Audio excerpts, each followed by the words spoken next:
आज तक आपने यही सुना था कि गीता जी का ज्ञान कृष्ण जी ने बोला है, और अगर हम ये कहें कि ये ज्ञान कृष्ण जी ने नहीं बोला है तो आपके सामने एक प्रश्न चिन्ह खड़ा हो जाएगा कि ऐसा क्यों है, और साथ ही साथ आपके जानने की उत्सुकता भी होगी।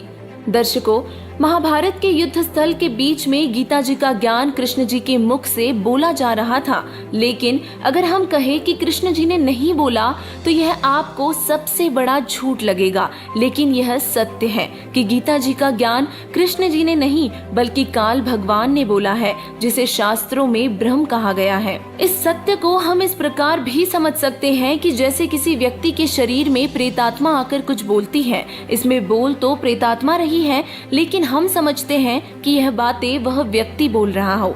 दर्शकों, हमने सुना था और यह सत्य भी है कि कृष्ण जी ने शस्त्र न उठाने की प्रतिज्ञा की थी, लेकिन फिर भी कृष्ण जी ने रथ का पहिया उठाकर कौरवों की लाखों सेना का नाश कर दिया था। ऐसा क्यों? अब केवल इतनी सी बातों से हम सत्य स्वीकार नहीं कर सकते जब तक इसका पक्का प्रमाण नहीं मिल जाता। पवित्र गीता जी के ज्ञान को उस समय बोला गया था जब महाभारत का युद्ध होने जा रहा था। अर्जुन ने युद्ध करने से इनकार कर दिया था क्योंकि दो परिवारों कौरवों तथा पांडवों का संपत्ति वितरण पर विवाद था, और कौरवों ने पांडवों को आधा राज्य भी देने से मना कर दिया था। दोनों पक्षों का बीच बचाव करने के लिए प्रभु श्री कृष्ण जी 3 बार शांति दूत बनकर गए, परंतु दोनों ही पक्ष अपनी अपनी जिद पर अटल थे।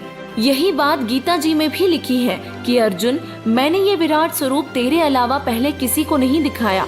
और यह विचार करने वाला विषय है कि कृष्ण जी अगर गीता ज्ञान बोलते तो यह नहीं कहते कि तेरे अलावा पहले किसी को भी नहीं बताया है, क्योंकि कौरवों की सभा में कृष्ण जी अपना विराट रूप दिखा चुके थे।